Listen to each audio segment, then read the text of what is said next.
Welcome to Rise and Shine Daily Business Tech Boost with me, Charly Leetham. If you're a small business owner looking to simplify technology and get real, actionable advice from someone with 35 years of IT experience, you're in the right place. Every episode, I'll dive into tools and systems like email, CRM, marketing and tracking, and break them down into bite-sized tips you can use right away. Your time is valuable, so let's get straight to the point. It's time to work smarter, not harder.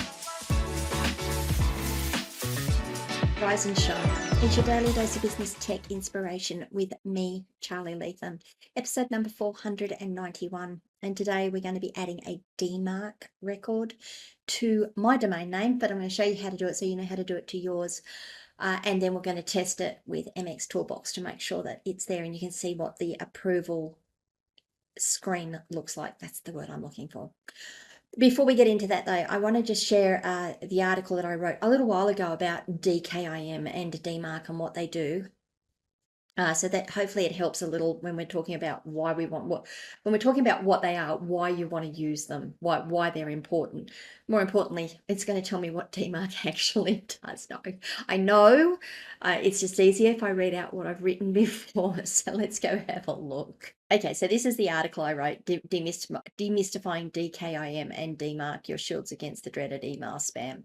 So basically, a couple of months ago, a year and a half ago, all of the ISPs and MSPs in the world pretty much went, no, unless you have a DKIM record published, unless you have a DMARC record published, we're not going to accept your email. I've spoken several times about DKIM, Domain Keys Identified Mail, DKIM. Here we go.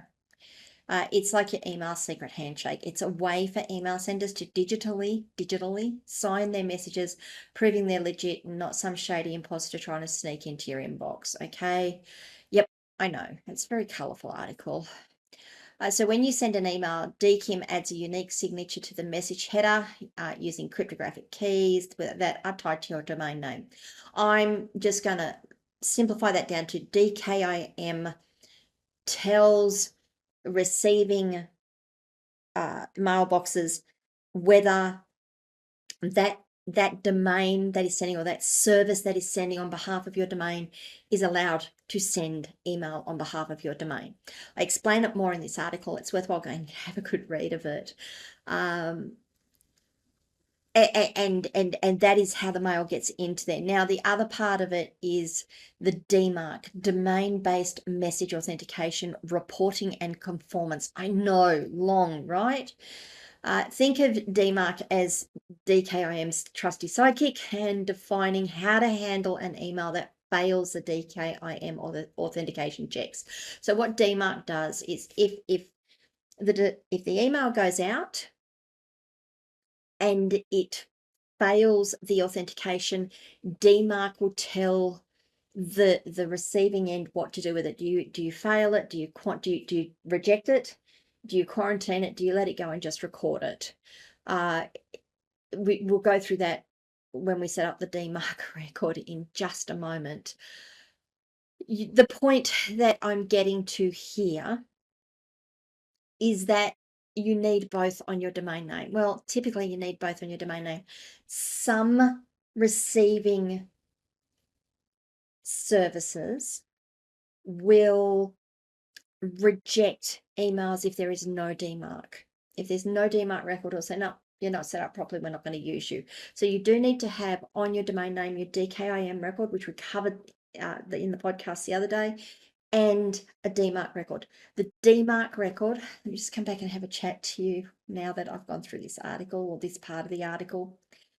The DMARC, just like your SPF record, there is one DMARC record per domain. You don't have multiples.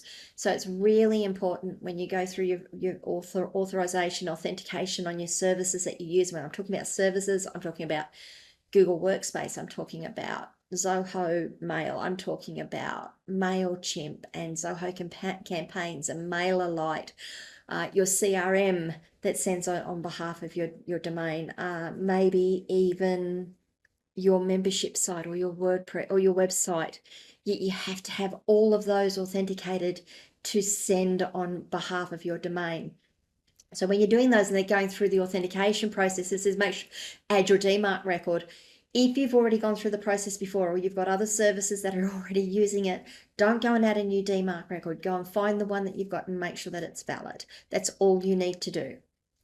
Now, let's get on to how a DMARC record is actually structured. And to create the DMARC record, I'm actually going to just use MX Toolbox's DMARC Record Generator. There are so many tools out there that you can do it, that you can use. Now, you don't have to use this tool. You can just use the record that you're given within the service that you're trying to authenticate. They will normally all give you a record.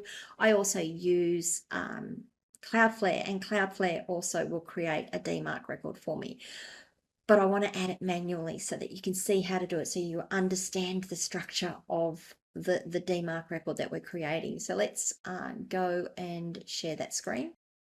And over here, I have the DMARC Record Generator from MX Toolbox. I just did a Google search to find this, but I'll put the link into... Sorry, I'll put the link into our show notes so that it's there. So once you're here, you can check your DMARC record. So this is the record generator, but before you check it, and it's given you like a username, a domain name to use. We're not going to use that. What we're going to do here is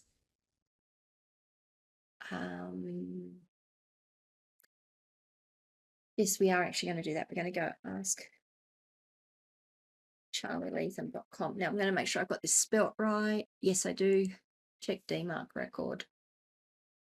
Okay, so that's updated my record here. So it said it doesn't have one. Do you want, so now you've got to answer the questions as you go through how to create a DMARC record.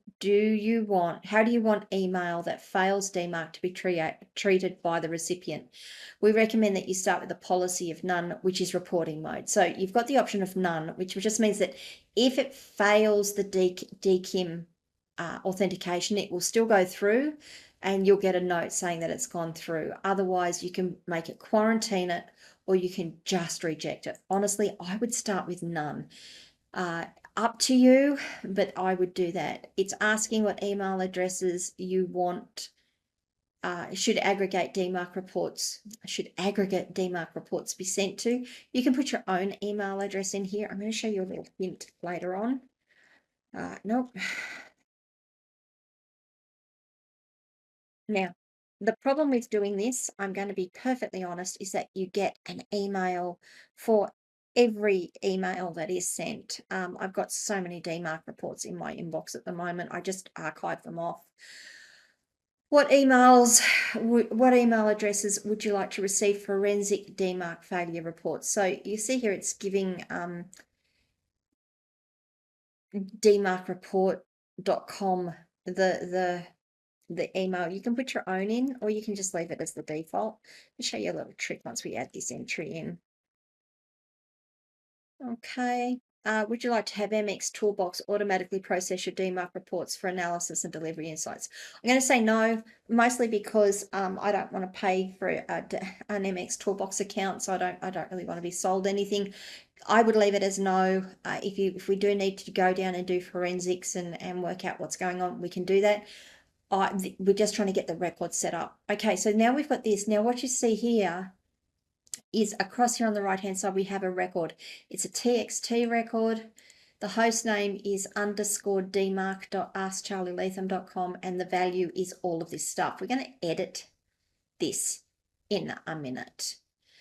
What we're going to do though is we are going to go and create a text record with that host name. So we're going to go over to Cloudflare. I'm logged into Cloudflare already. I'm going to go into my domain name. Going to go into the DNS editor, and we're going to add a record. Now I know I don't have a record here because I've already tested it and it says it's not there. So we're going to create a new record. We're going to make it a TXT record. In the name here, I'm just going to paste that in. Now, if I wanted to, I could also just put DMARC, and you'll see at the top here it says ._DMARC.askcharlyleetham.com. Cloudflare is good like this. It picks all this up. Your DNS manager will do it slightly differently. Be sure that it goes in correctly. Again, if you have questions, ask me. Tell me which DNS manager you're using, and I'll try to answer the questions for you. Come back to our record generator. Now, the value, you can copy this entire value in. Now, when you do, see,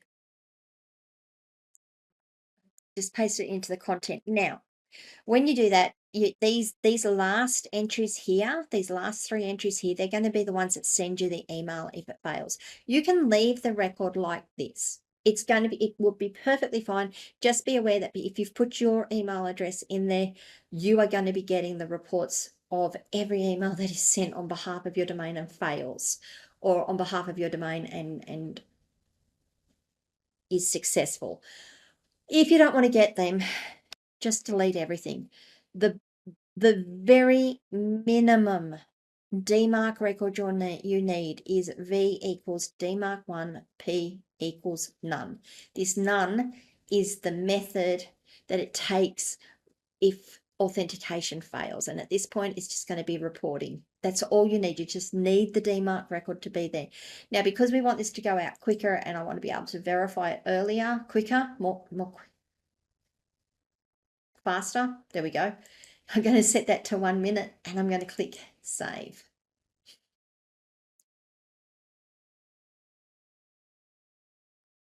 And that's now added my DMARC record in. Okay, it's down to 1 minute. If I come back here to my record generator, I can now just say check DMARC record.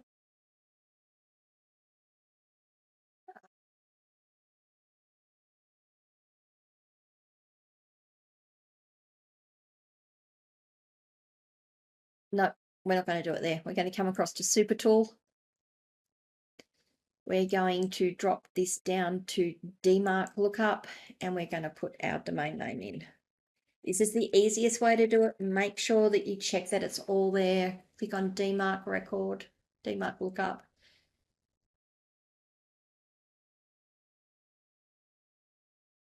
Okay, so it's put it in green. It's put the record in green so that the records come back. It's found the record this time. It says it's version 1.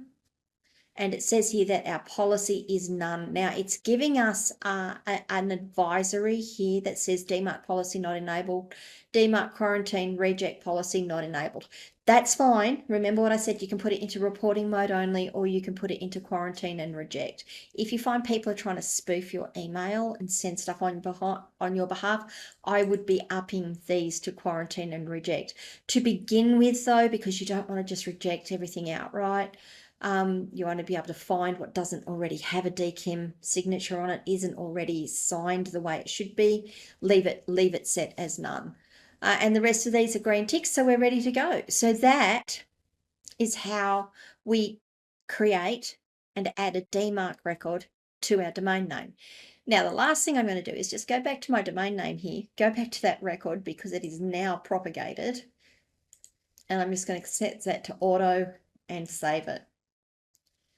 So now it will just go with whatever the default is within Cloudflare for that type of record. Okay, so it's pretty simple. You'll see that I actually just truncated the record a little.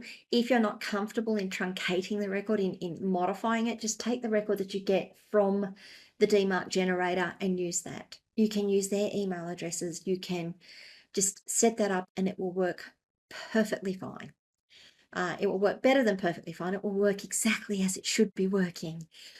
It's important, though, that you have 1 DMARC record per domain. Once you've put the DMARC record in, you don't need to go and change it. Even if you're getting different settings from different providers, different services, or you need to have reject set to quarantine or reject set to reject, policy set to quarantine or policy set to reject, or you need to use different email addresses for the reporting, you don't have to worry about it. If you've got 1 DMARC record enabled and it's out there, it's perfect. You don't need to go and change it.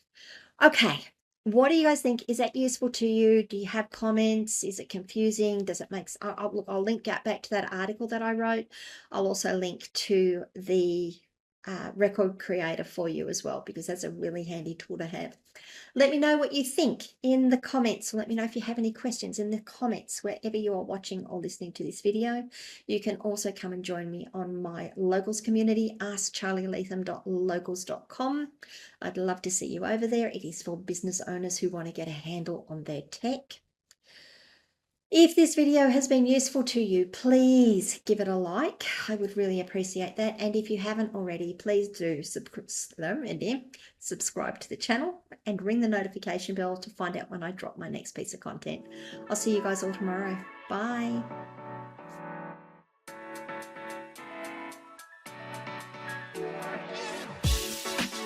Hey there, thanks so much for tuning in to Rise and Shine, your daily business tech boost.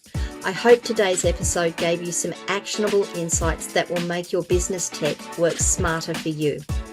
If you found value, be sure to subscribe, leave a review, and share it with other small business owners who could use a daily boost.